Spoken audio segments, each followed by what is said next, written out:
সুবহানাল্লাহ। ইতিমধ্যেই এই ভিডিওটি ভাইরাল হয়েছে প্রচুর পরিমাণে, কারণ একটি কেরালার মসজিদে প্রবেশ করলো একটি হিন্দু নারী।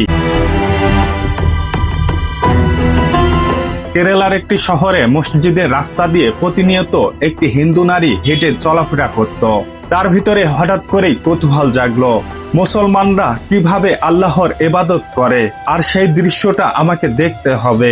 এরপর একদিন হিন্দু নারীটি মসজিদে যায় এবং মসজিদের ভিতরে প্রবেশ করার জন্য সেও ভালোভাবে হাত মুখ ধুয়ে নেয়। শুধুমাত্র এটাই জানার উদ্দেশ্য ছিল মুসলমানরা তারা আল্লাহর ইবাদত কিভাবে করে। ভালোভাবে হাত মুখ ধোয়ার পর সেই হিন্দু মহিলাটাও মসজিদের ভিতরে প্রবেশ করে। এরপর মসজিদে থাকা মুসল্লিরা হিন্দু নারীকে সম্মানের সাথে আলাপ করতে থাকে। এরপর সেই হিন্দু নারীটির ইচ্ছার কথা সে বলতে থাকে, আর সেই জন্য হিন্দু নারীটি মসজিদে যেতে চেয়েছিল এবং মুসলমানরা কিভাবে আল্লাহর ইবাদত করে সেই জিনিসটাই দেখার উদ্দেশ্য ছিল।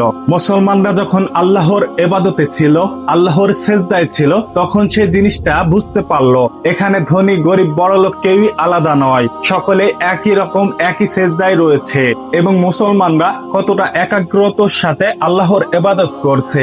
এই দৃশ্যগুলো দেখার পর তার ভুল ধারণা ভেঙে যায়। সে বলল, কোন ধর্মকে দূর থেকে দেখে খারাপ মন্তব্য করা কখনোই ঠিক নয়। যখন আমরা খুব কাছ থেকে কোনো ধর্মকে দেখব বা কোনো মানুষের কাছ থেকে মানুষের পরিচয় বুঝতে পারবো, তখনই কিন্তু আমরা সঠিক ধারণাটা বুঝতে পারবো। আর সেই জন্যই আসুন আমরা দূর থেকে কোনো ধর্মকে বিদ্বেষ নয়, সত্য ও সুন্দর আচরণের মাধ্যমে মানুষের মন জয় করার চেষ্টা করি। মনে রাখবেন, মানুষকে দূর থেকে বিচার করা সহজ, কিন্তু কাছ থেকে চিনলে সেটাই প্রকৃত চেনা যায়। আল্লাহ আমাদেরকে সত্যকে গ্রহণ করার তৌফিক দান করুন ও সুন্দর চরিত্র গড়ে তোলার তৌফিক দান করুন এবং মানুষের প্রতি ন্যায় ও সম্মানের সঙ্গে আচরণ করার তৌফিক দান করুন।